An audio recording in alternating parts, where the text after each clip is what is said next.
El siguiente programa tiene clasificación O de opinión. Esta emisora no se responsabiliza por los comentarios emitidos en este espacio. Aquí empieza el programa de opinión donde se analizarán los hechos más importantes de la semana con los mejores analistas.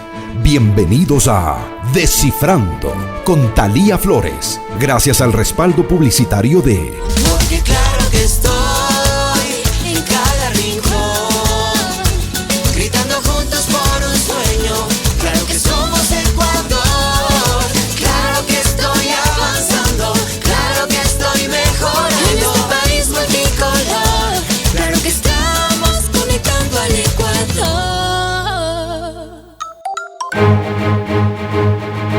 Hola, buenos días. Un profundo dolor y mucha indignación ha causado el femicidio de María Belén Bernal, que interpela a la policía pero también a la sociedad.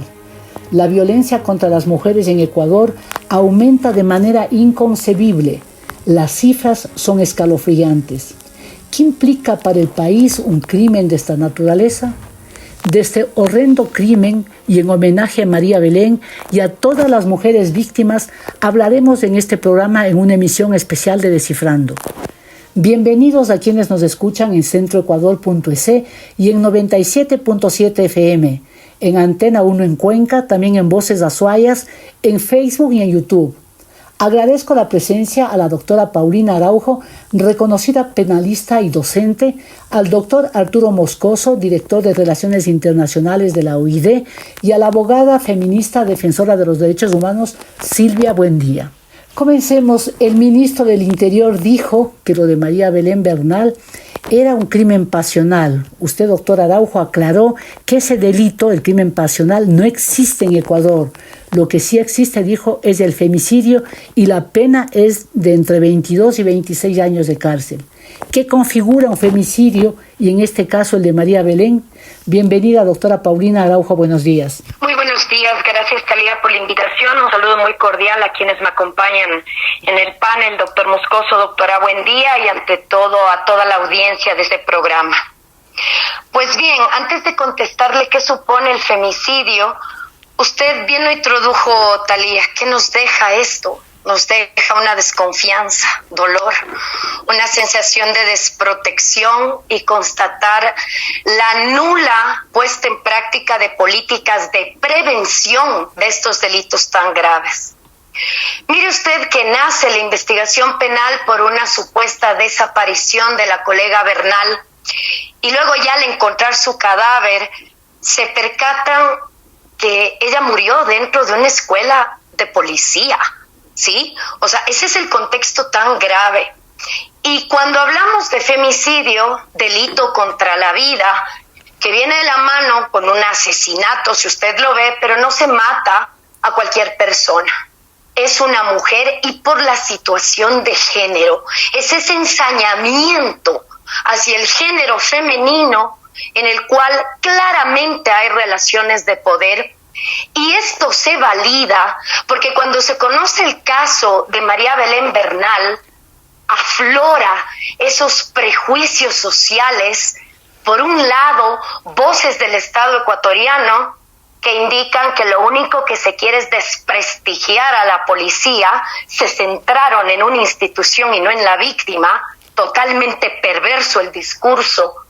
Pasando por el absurdo de creer que es un crimen pasional, entiéndase un problema entre dos personas, cuando no es así, porque este delito no solo afecta a la víctima directa, hoy fallecida, y a su familia, sino a todo el Ecuador.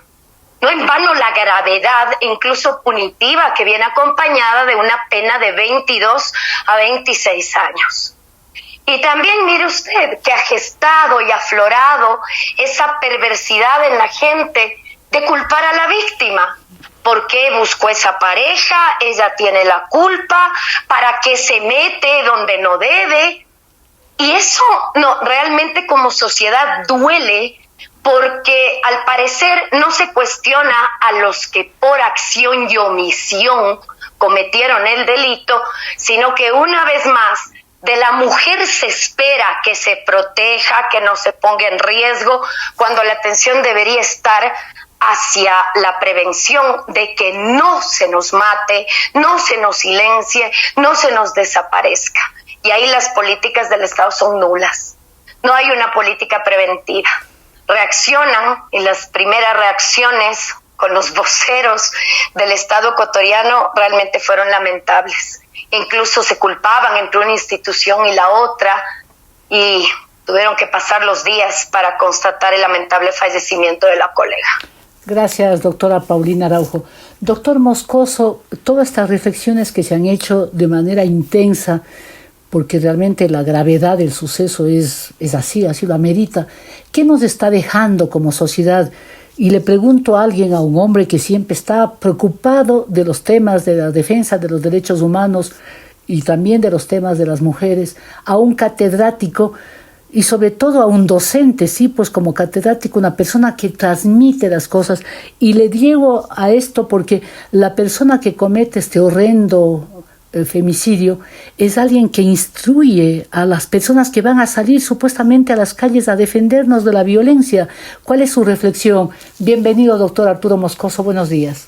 Sí, buenos días, Talía, buenos días a Paulina, a Silvia, a todos quienes nos escuchan. Pues quiero empezar dando mi sentido pésame y mi solidaridad para la madre de María Belén Bernal, Elizabeth Otavalo, y para su hijo, que en la búsqueda de justicia y en la resolución de este caso encuentren algo de resignación para este terrible golpe que han sufrido, ¿no? Justamente en un caso, Talía, en que ha causado profunda conmoción social, porque no solo es un feminicidio con todas las consecuencias y con todo lo que demuestra de nuestra sociedad que se cometan este tipo de delitos tan execrables, sino también el tema de que se haya cometido en las condiciones en que se cometió, ¿no? Presuntamente por parte de un policía dentro de una institución policial y con la anuencia por acción u omisión de sus compañeros policías, ¿no? Eso es lo que precisamente se desprende de las primeras investigaciones.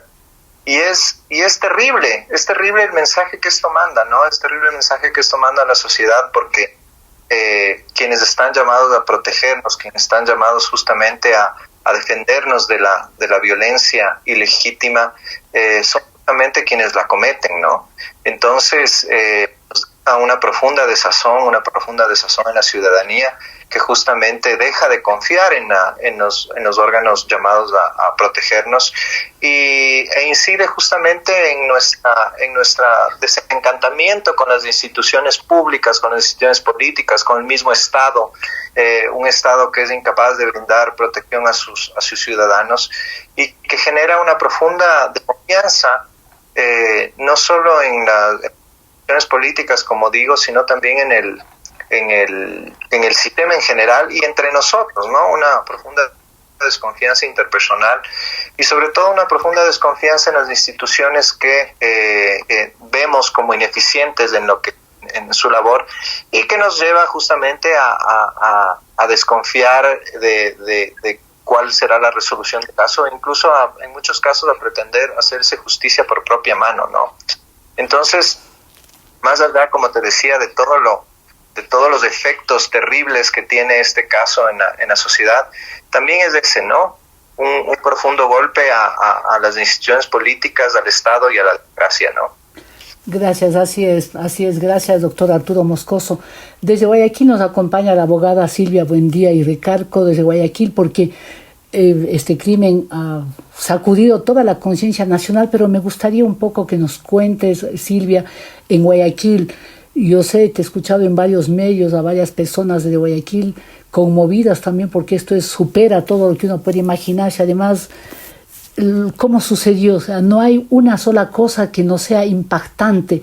Y me gustaría saber cómo analizas tú, qué se te viene a la mente cuando caemos en cuenta que estaba pidiendo auxilio y estaba rodeada, que gente estaban en diferentes partes del edificio y nadie les socorrió. ¿Qué pasa con esos seres humanos?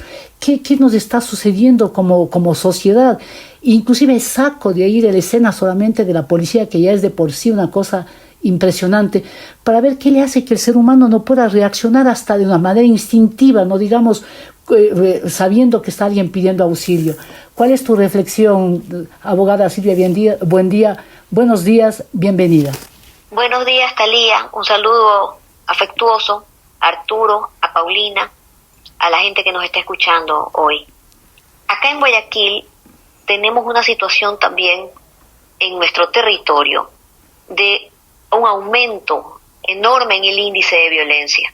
La violencia en general ha subido, se ha incrementado, y la violencia específica contra las mujeres, la violencia de género también.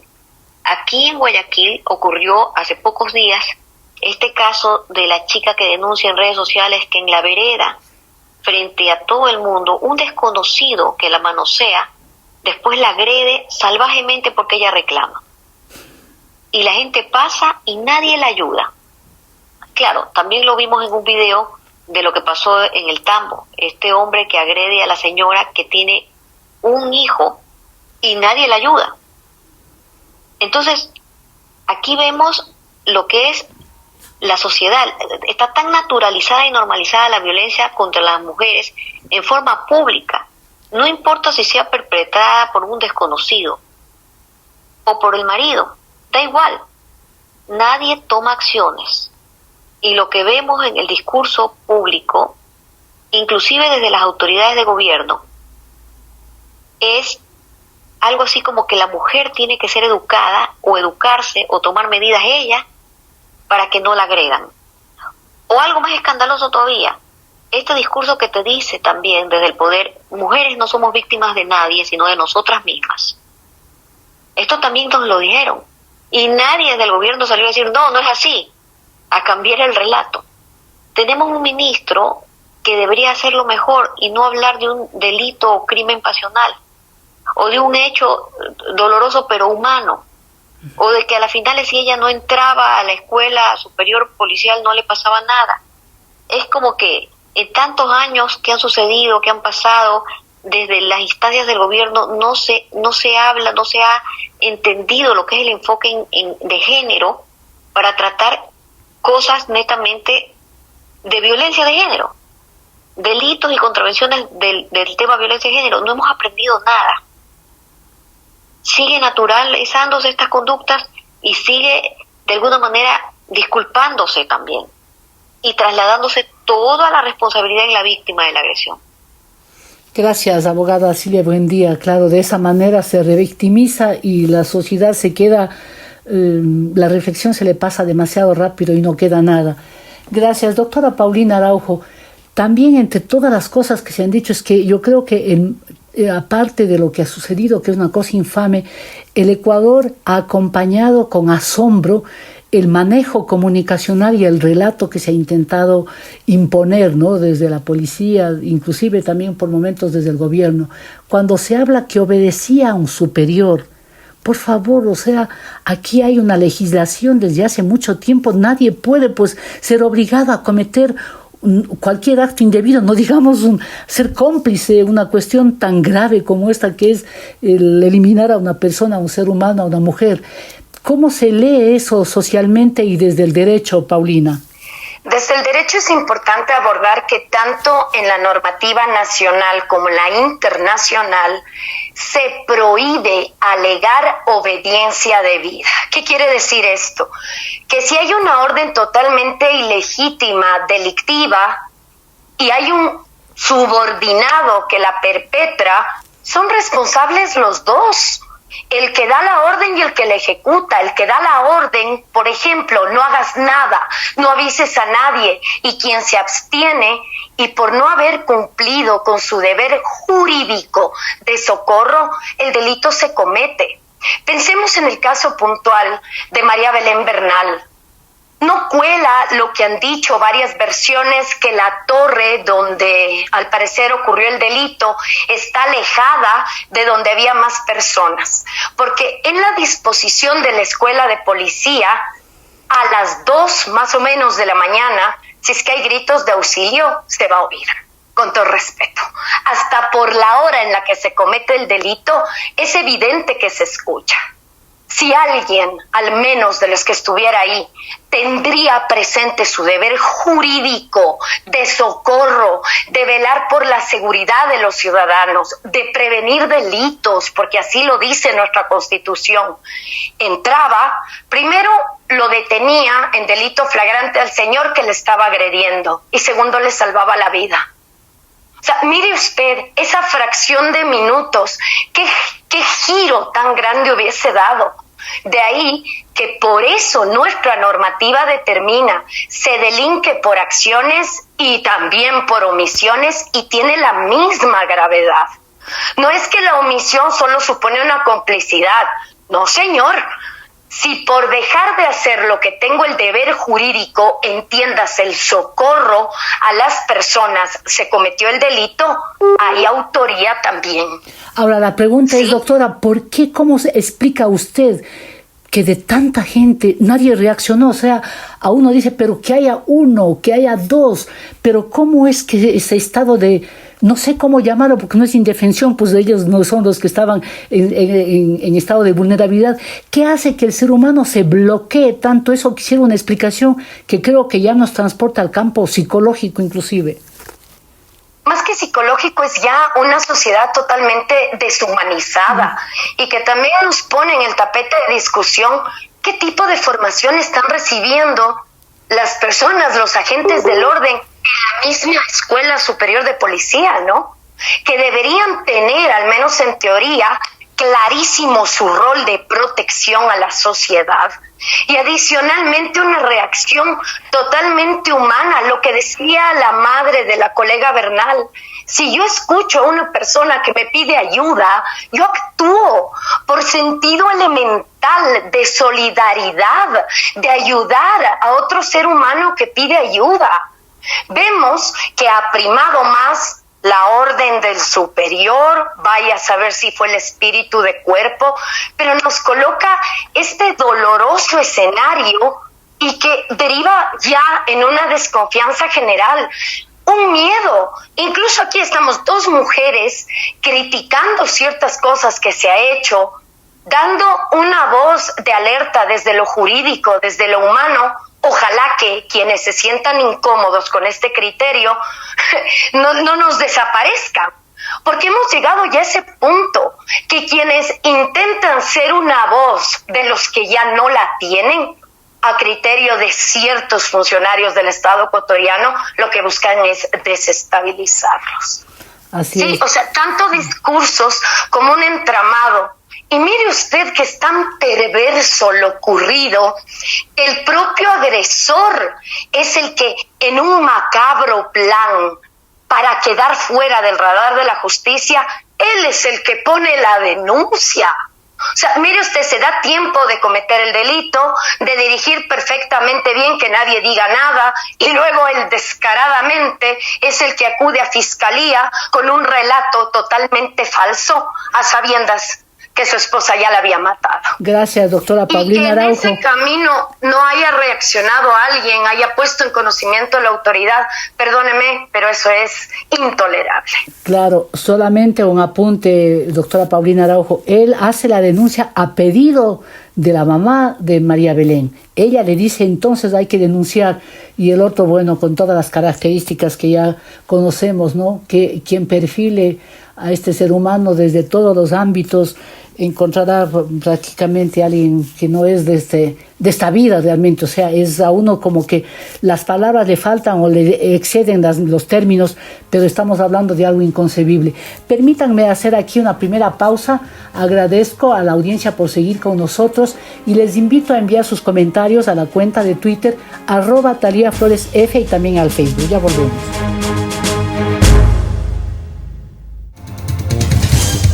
Continuamos en Descifrando con Talía Flores, una revisión de los hechos más importantes de la semana. Gracias por seguir con nosotros. Estamos dialogando con el doctor Arturo Moscoso, director de Relaciones Internacionales de la UID, la abogada feminista defensora de los derechos humanos, Silvia Buendía, y la doctora Paulina Araujo, reconocida penalista y docente. El doctor Arturo Moscoso, sigamos esta línea que abordó casi al finalizar del primer bloque la doctora Paulina Araujo, que es de ese estado de desconfianza que estamos viviendo todos, ¿no? En la policía, que tendría que ser depurada, porque también sería una cosa infame, fatal, que esa desconfianza se generalice, y entonces ahí sí la vulnerabilidad es de toda la sociedad. ¿Cómo se hace? Usted también es abogado, es catedrático. ¿Cómo se tiene que reconstruir esa confianza? Y también cuál tiene que ser el aporte de la sociedad para que, por ejemplo, con estos casos no podamos decir que no hay también una inacción de parte de la sociedad. Estamos viendo sobre todo en los casos de que han golpeado a mujeres en la calle y nadie mira ni siquiera para socorrerlas, sino ven a otro lado. Doctor Arturo Moscoso. Bueno, Talía, es justamente lo que decía en el bloque anterior, ¿no? Creo que esto nos genera a los ciudadanos una profunda desconfianza en la institución policial, ¿no? Lo cual es grave, muy grave, porque justamente la policía es a nivel estatal quien está llamada a protegernos y a defendernos. Recordemos que, ya metiéndonos un poco en la doctrina, en la teoría, el Estado es aquel ente que tiene el monopolio de la violencia legítima y es el único que puede ejercer violencia en base a los parámetros legales que se le hayan autorizado, como detener personas o encarcelarlas, ¿no? Y debe justamente en esa misma línea proteger a los ciudadanos, porque nosotros hemos entregado al Estado parte de nuestra libertad justamente para que nos proteja de nosotros mismos, ¿no? De justamente estos temas. Y esa tarea estatal que está encargada a la Policía Nacional no se está cumpliendo. Entonces, aquí lo que tenemos es un profundo descontento con cómo está funcionando el sistema en general. No solo también la justicia. Vemos en el tema judicial cómo asesinan fiscales, y los fiscales tenían dinero en miles de dólares en efectivo, cómo se liberan delincuentes con una facilidad que abruma, y este caso en particular, ¿no? Este caso en particular, como bien decía Paulina, todos los que rodearon o estaban cerca del lugar de los hechos no hicieron absolutamente nada para evitarlo, ¿no? Siendo que están llamados a defender y proteger la vida de los ciudadanos ecuatorianos en cualquier circunstancia, ¿no? Y en este caso pesa más un malentendido espíritu del cuerpo, el deber primordial de un policía, de un agente del Estado, de defender la vida de los ciudadanos, ¿no? Y si eso, Arturo, perdona, si eso extrapolamos, sacamos del recinto policial y vemos que la sociedad, que la gente que está mirando cómo le golpean a una mujer en Guayaquil y creo que en algún otro lugar de la costa y también en Cañar, y no reaccionan nada, ¿qué está pasando también socialmente? Exacto, es que es justamente lo que te señalaba, ¿no? Esa absoluta desidia y falta de confianza en personas. Cuando vemos un acto de violencia, peor aún ejercido por un policía, decimos o pensamos, mejor no me meto porque el que sufra las consecuencias sea yo, ¿no? Entonces, ese es justamente el ambiente, el escenario que se genera, ¿no? Ese escenario de miedo, de no poder actuar por las posibles consecuencias que pudieran haber, ¿no? Y eso es justamente la falta de efectividad del Estado, ¿no? Del Estado en proteger a los ciudadanos. Y la educación no es también aparte, no está mal, porque realmente es casi un acto instintivo, pues la protección a la persona que está siendo vulnerada, en este caso que está siendo violentada físicamente, es casi, uno oye a un perrito que está gritando, uno siente que algo está pasando y reacciona, pero es una cosa lógica. Y aquí estamos viendo esto, eso me preocupa, Arturo, ¿qué está pasando socialmente? Ya saquemos solamente del hecho de la policía, porque este momento vayamos después a querer reaccionar para compensar toda esta debilidad social.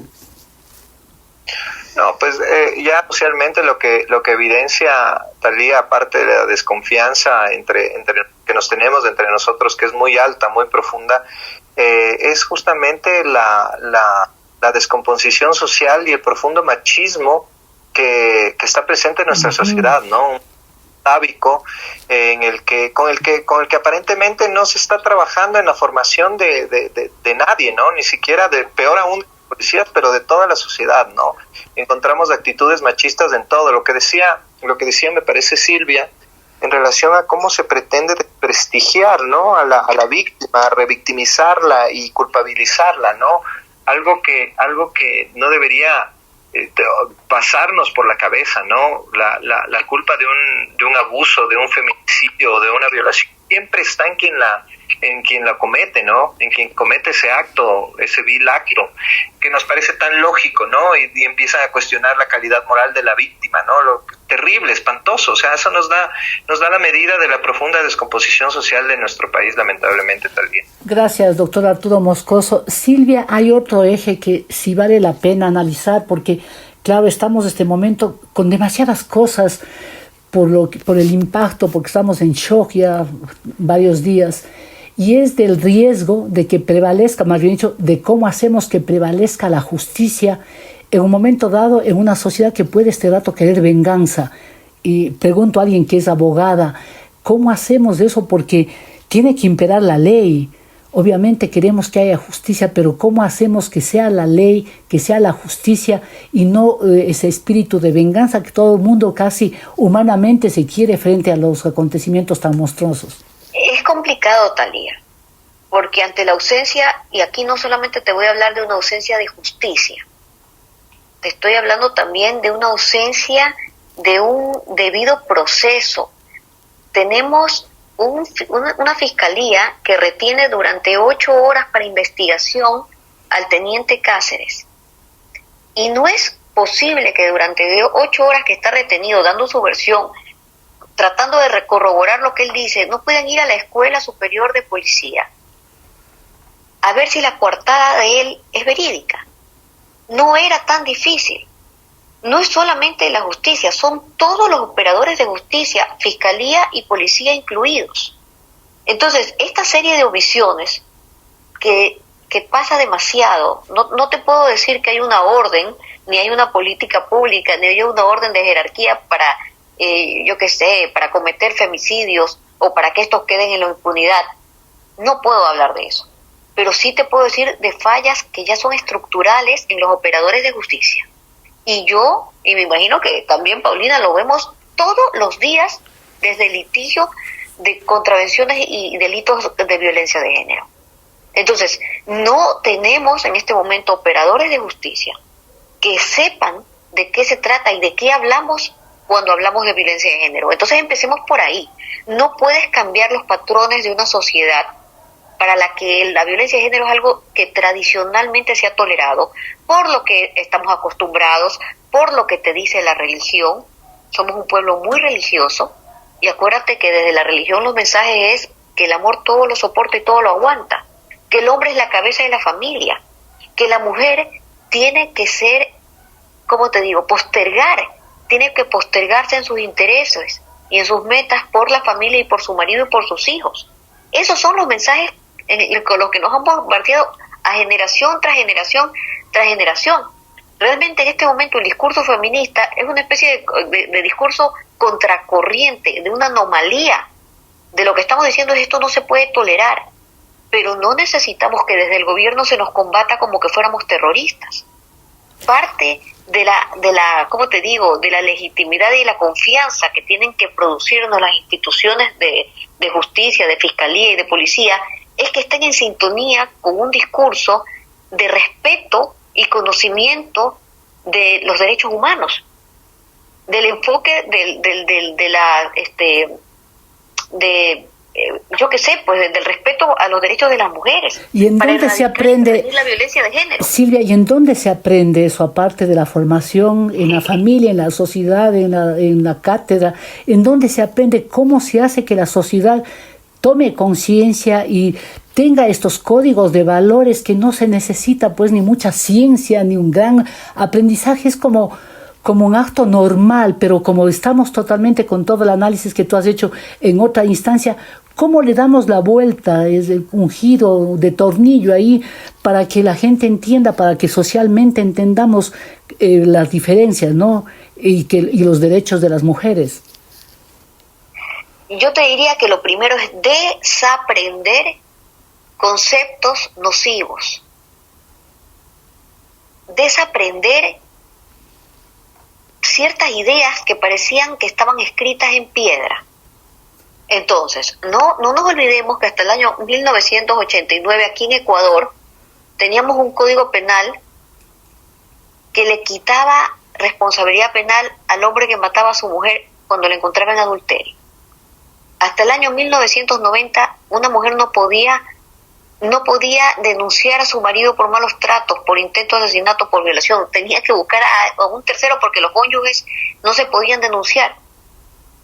Recién viene la ley de violencia contra la mujer y núcleo familiar en los años 90. Entonces, este concepto de la violencia de género es relativamente nuevo. Tenemos que desandar ese camino, desaprender esos conceptos para empezar ya a entender de qué hablamos cuando hablamos de violencia contra las mujeres. Pero tenemos una ley del año 2017 que es la Ley para Prevenir y Erradicar la Violencia contra las Mujeres. Tenemos un reglamento que sale en el año 2018. Si no se destinan los recursos para hacer carne esta normativa que ya existe y nos quedamos solamente con el Código Penal, es muy poco y está mal, porque son conductas prevenibles solamente a través de la educación, y no va a ser rápido, va a tomar generaciones, va a tomar muchos años, pero hay que empezar ya. Gracias. La normativa está. Gracias, doctora Silvia, buen día, muy bien dicho, sí, hay que comenzar ya. Doctora Paulina Araujo, igual que usted litiga también, y además usted tiene un caso emblemático y doloroso que inclusive ha mencionado desde cómo en Montecristi se perdonó a un violador. O sea, cuando uno recuerda eso dice qué nos está pasando como sociedad, cómo nos reaccionamos. Lo que había planteado a Silvia, la educación de dónde viene, y ella dice de conceptualizar y desandar, ¿no?, esos conceptos tradicionales.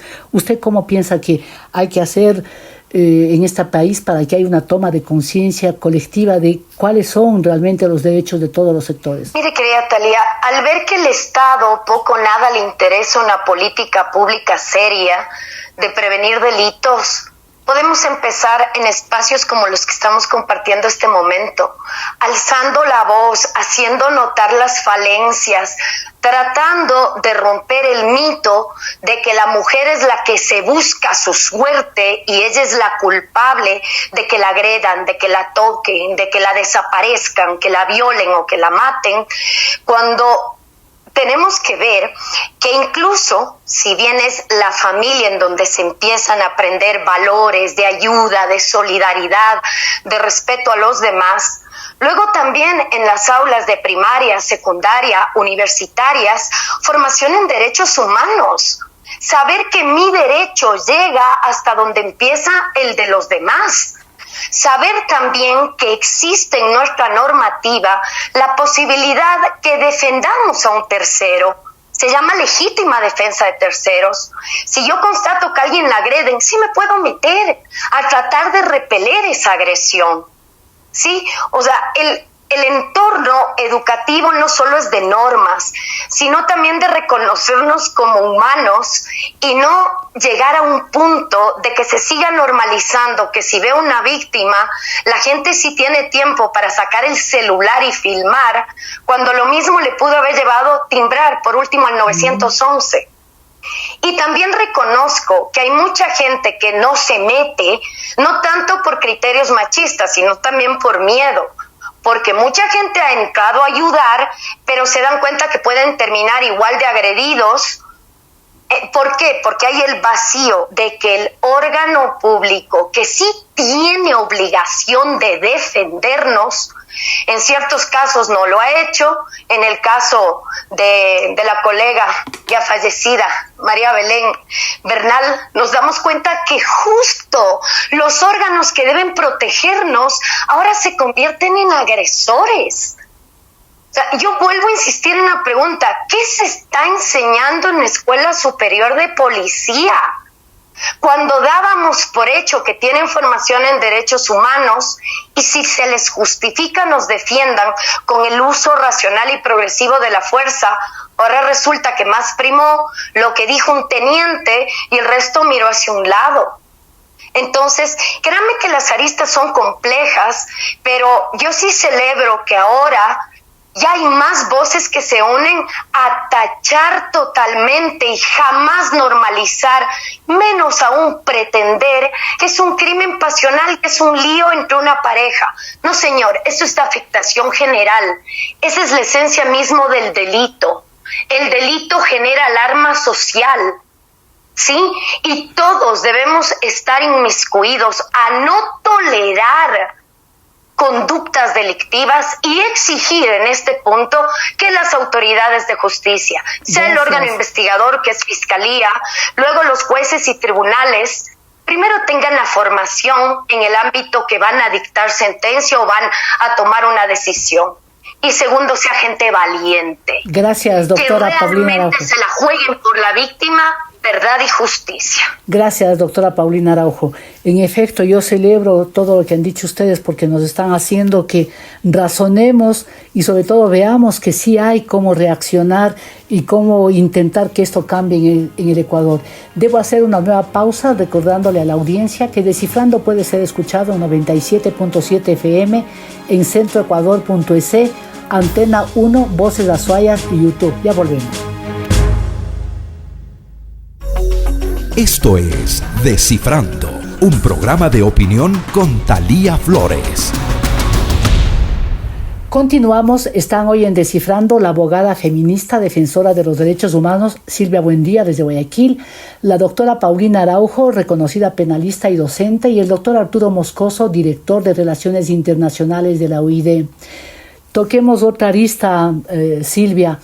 Una comisión internacional llegará el lunes desde Colombia para acompañar la investigación de la Fiscalía. Han dicho que es la propia Fiscalía, que se trata de un fiscal y un técnico criminalístico, un investigador civil, que quieren garantizar la transparencia. Es lo adecuado, es lo aconsejable, porque con tanto que ha sucedido, con tanta evidencia de cómo prácticamente se encubren, esto le va a dar un respiro en cuanto a la transparencia en el proceso. No lo sé, Thalía, no lo sé. Yo veo que en este momento desde todas las instancias del gobierno están como que pidiendo auxilio, por favor, alguien venga del extranjero a decirnos cómo es la cosa.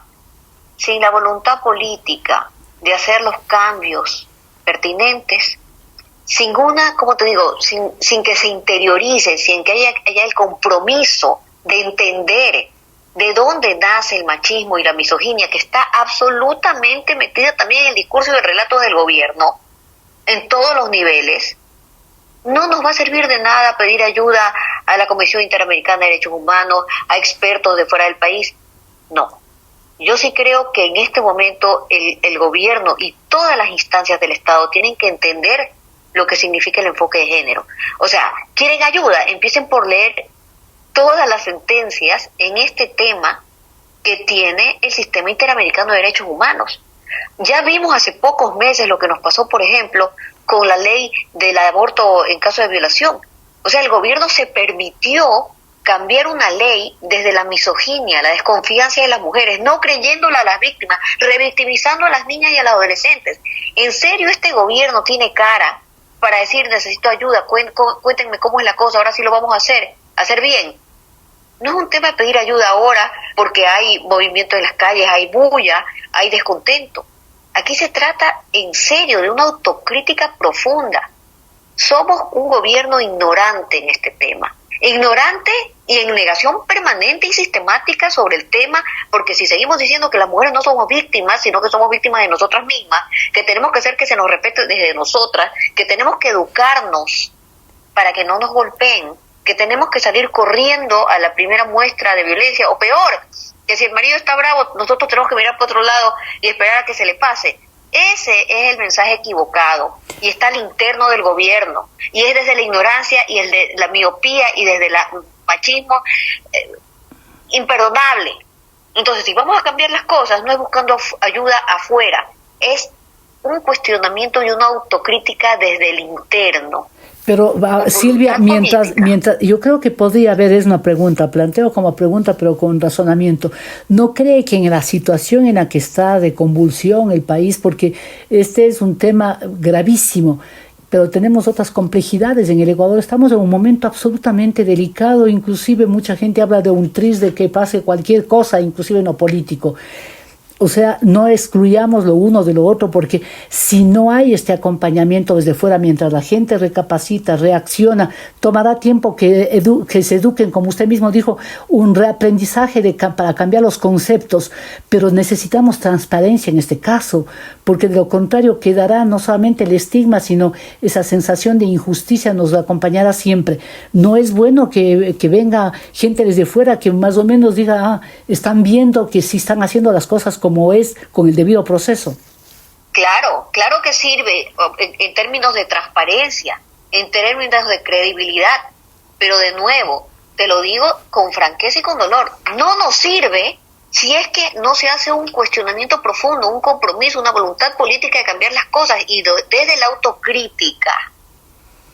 autocrítica, porque desde el momento en que existen estos mensajes de que las culpables son las que hacen bulla, las defensoras de derechos humanos, o que la mujer porque no se hizo respetar, o porque somos víctimas de nosotras mismas, desde el momento en que una serie de omisiones que son gravísimas y que no tienen excusa, lo que te dicen es esto es un hecho doloroso pero humano, entonces aquí no va a pasar nada. Gracias, Silvia. Sí, yo creo que venir del exterior. Hubo unas declaraciones que realmente conmueven, porque se supone que eso dice alguien que no tiene noción pues ni siquiera de la ley, no, peor de la condición de derechos humanos. Arturo, ya quiero, como este es el último bloque, y le ruego si es que pueden un poco simplificar, abreviar, más que nada, no simplificar, abreviar, para tocar otros puntos que son también muy importantes. Cuando también se escucha decir que es un crimen de Estado, alguna gente dice, no, están equivocándose y a veces están manipulando, ¿no?, los sentimientos, el dolor, es que eso... Les confieso que me faltan a mí palabras para poder explicar bien esta sensación colectiva, ¿no?, de lo que estamos sufriendo, del impacto que ha tenido este caso, porque además reflejan los más de 245 femicidios que han habido ya en lo que va del año, que es una cifra horrorosa. Pero cuando se empieza a hablar esto de crimen de Estado, Arturo, ¿quién tiene que esclarecer esta situación? Y comienzo por lo primigenio. ¿Qué es un crimen de Estado?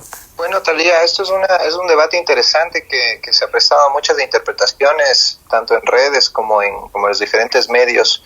Desde mi criterio, creo que no es un crimen de Estado porque no se configuran ciertos elementos que tienen que estar presentes en un crimen de este tipo, como es la colusión para cometer el crimen desde las entidades estatales, ¿no? Y la idea de desaparecer o eliminar a una persona desde esas entidades estatales y por razones que le convengan al Estado o al gobierno de ese Estado, ¿no? En este caso en particular estamos hablando de un crimen, de un feminicidio cometido por la pareja de María Belén Bernal, o aparentemente cometido por la pareja de María Belén Bernal. Siempre tenemos que guardarnos un poco la presunción de inocencia, aunque todas las pistas nos llevan a esa conclusión, pero claro, cometido por un agente del Estado, pero no por ser agente del Estado, y cometido dentro de una institución estatal, pero por circunstancias ajenas a que se haya llevado esa persona a esa institución estatal detenida o para un interrogatorio o algo por el estilo, ¿no? Ahora, que hay responsabilidad del Estado, porque el Estado no ha actuado como debió haber actuado en este caso, ¿no? Los agentes estatales no han actuado como correspondía, y evidentemente va a haber responsabilidad del Estado, y en el caso de un proceso que se lleve al sistema interamericano de derechos humanos, probablemente esas responsabilidades estatales sí sean determinadas, pero no es lo mismo hablar de responsabilidad estatal que de crimen de Estado, Thalía, y creo que no sé, como te digo, hay mucho debate, hay juristas mucho mejor preparados que yo que lo han llevado en un nivel mucho más alto, pero desde mi personal concepción creo que no hay en este caso un crimen de Estado, más sí una responsabilidad del Estado en lo que sucedió. Y en ese caso, en esos términos que haya responsabilidad, ¿se puede hablar de reparación del Estado? Se podría hablar de reparación también. Además tenemos que ver cómo termina todo esto, Thalía, porque esto aún no está resuelto.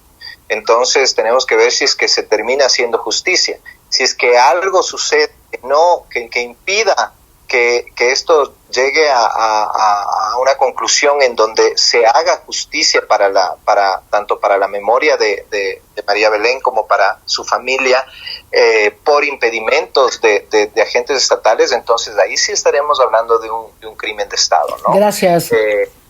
Gracias Arturo Moscoso. Paulina Araujo, yo quiero pues que la abogada penalista también nos diga, ¿usted considera que esto es un crimen de Estado? Y si es que no es así, ¿de qué estamos hablando? ¿Cuál es el nivel, sabiendo que pasó en una institución del Estado y con todo lo que significa, que para mí son agravantes? No sé, estoy hablando de una blasfemia, pero quiero de usted, de la profesional, una determinación sobre esto. Siguiendo el hilo de la explicación del doctor Moscoso, hay 3 niveles de análisis muy interesantes. El primero y más obvio, los delitos a la luz del Código Orgánico Integral Penal, femicidio. Adicionalmente el fraude procesal, ¿no?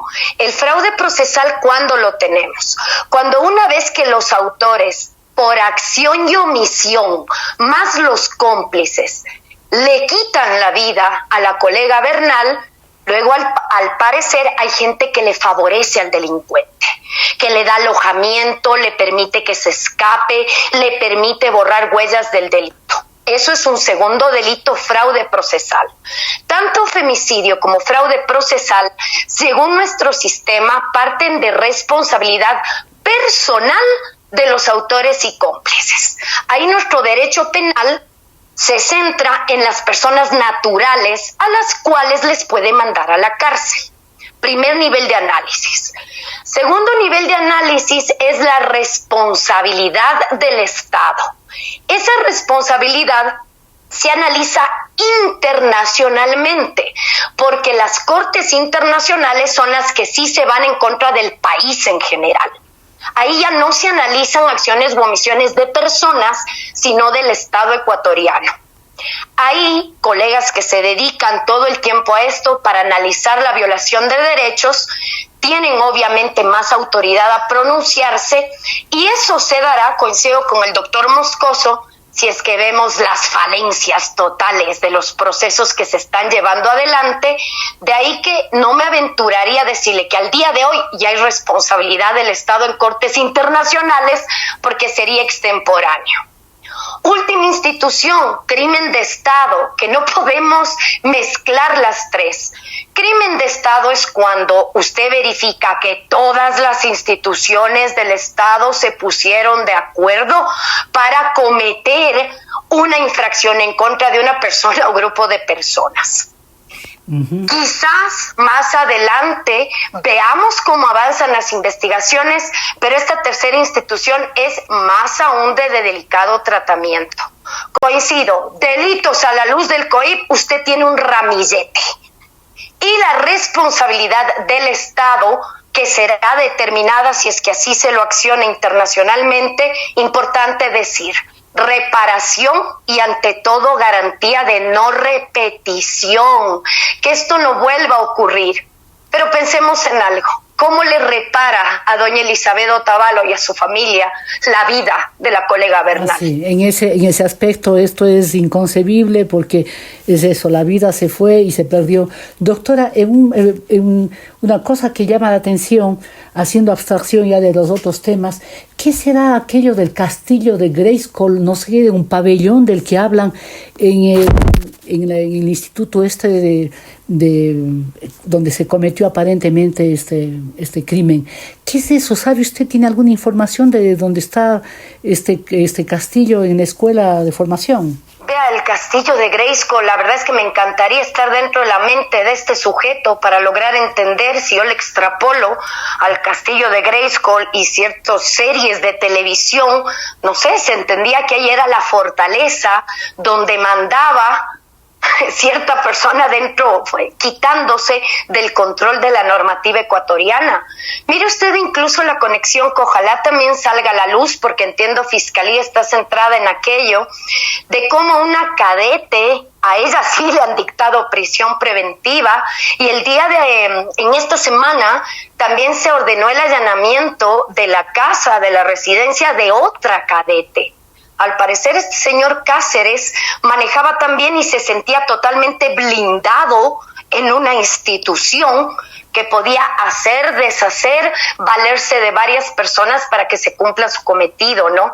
Pero decirle claramente a qué se refería el caballero con el castillo de Grayskull, ojalá pronto lo encuentren y dé la cara para que nos lo explique el mismo. Gracias, doctora Paulina Araujo. Finalmente, doctora Silvia Buendía, yo lamento que se nos fue el tiempo porque realmente han dicho cosas muy importantes que sirven para una reflexión profunda de este país. No quiero dejar de tener su comentario sobre esto del crimen de Estado, pero también así, abreviando lo que pueda, algo que dijo el ministro Carrillo de todas las cosas que realmente han conmovido el país cuando habló de que había que preservar la dignidad de la institución. O sea, eso, cuando estamos hablando de un probable crimen de Estado, ¿cómo ubica usted esta declaración? En primer lugar, tengo que decir que el análisis que ha hecho Paulina Araujo es impecable, yo lo suscribo en todas sus partes. Estoy también de acuerdo con lo que dijo con Arturo Moscoso en términos de responsabilidad del Estado y crimen de Estado. Pero bueno, ya se verá, en este momento los elementos que conocemos son apenas lo que tenemos, falta de que salga a la luz otras cosas. Mi criterio hasta ese momento es en ese sentido así. Sobre las declaraciones de Carrillo, qué desafortunadas, qué desencaminadas, y sobre todo Carrillo ni siquiera es el ministro que debería responder sobre esto, porque yo diría que es el comandante de policía Fausto Salinas el que debería haber salido a dar la cara. El ministro Carrillo está a cargo de la política pública de seguridad, pero le sale lo chapa, desgraciadamente, y cuando le dan el micrófono, además de decir que se está investigando, que van a ser muy eficientes, etcétera, comienza a hablar de hecho doloroso pero humano, comienza a decir que sí, que la dignidad y el buen nombre de la institución, se equivoca mal. La línea no era esa. Qué tristeza, porque yo estoy segura que el ministro Carrillo tenía cómo hacerlo mejor. Y se sigue posteriormente equivocando cuando habla de delito pasional y que si ella no entraba entonces no pasaba nada. O lo que dijo también en una entrevista que le escuché, que lo que tenían que haber hecho los cadetes es llamar al 911. Todo mal. Gracias. Todo mal. Gracias, abogada Silvia Buendía. Y yo sí quisiera convocarles a ustedes, a los tres, para analizar dentro de unas semanas, conforme avance este caso, que va a traer mucha cola y creo que va a tener el acompañamiento social. Hagamos aquí una brevísima pausa para regresar con esa pregunta cuya respuesta genera gran expectativa en la audiencia de Descifrando. Ya volvemos. ¿A quién le ha ido bien y a quién le ha ido mal en esta semana? Descifrando con Thalía Flores. Estamos de vuelta y la pregunta está planteada. ¿A quién le ha ido mal esta semana, abogada Silvia Buendía? Esta semana nos fue mal a todos. Nadie ganó y eso es todo lo que te puedo decir. Gracias. Doctor Arturo Moscoso, ¿a quién le ha ido mal esta semana? Bueno, concuerdo con Silvia. Nos ha ido mal a todos los ecuatorianos por cosas como estas que están pasando en nuestro país. Gracias. Doctora Paulina Araujo, ¿a quién le ha ido mal esta semana? Al país desigual, país incapaz de prevenir delitos, país que culpa a la víctima.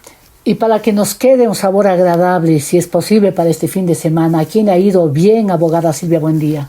Guayaquil, estamos viviendo en este momento la Feria del Libro y está preciosa, y la literatura siempre te salva. Bien. Doctor Arturo Moscoso, ¿a quién ha ido bien esta semana? Bueno, creo que le ha ido bien a cómo se ha recibido la consulta por parte del presidente Lasso, ¿no? Veamos qué sucede en los próximos meses con eso. Gracias. Doctora Paulina Araujo, ¿a quién ha ido bien esta semana? De lo malo se saca algo positivo. A las voces críticas, a ellas nos está yendo bien, porque no nos vamos a callar y vamos a exigir justicia. Gracias a los panelistas que han estado hoy con nosotros en este programa especial de Descifrando, y a ustedes, amigas y amigos, por su fidelidad. Envíen sus comentarios a la cuenta de Twitter @TaliaFloresF y también al Facebook. Les espero la próxima semana. Gracias, chao. Aquí termina Descifrando con Talía Flores. Les esperamos el próximo sábado desde las 8 de la mañana y los domingos su reprise desde las 7 de la mañana. Gracias al auspicio de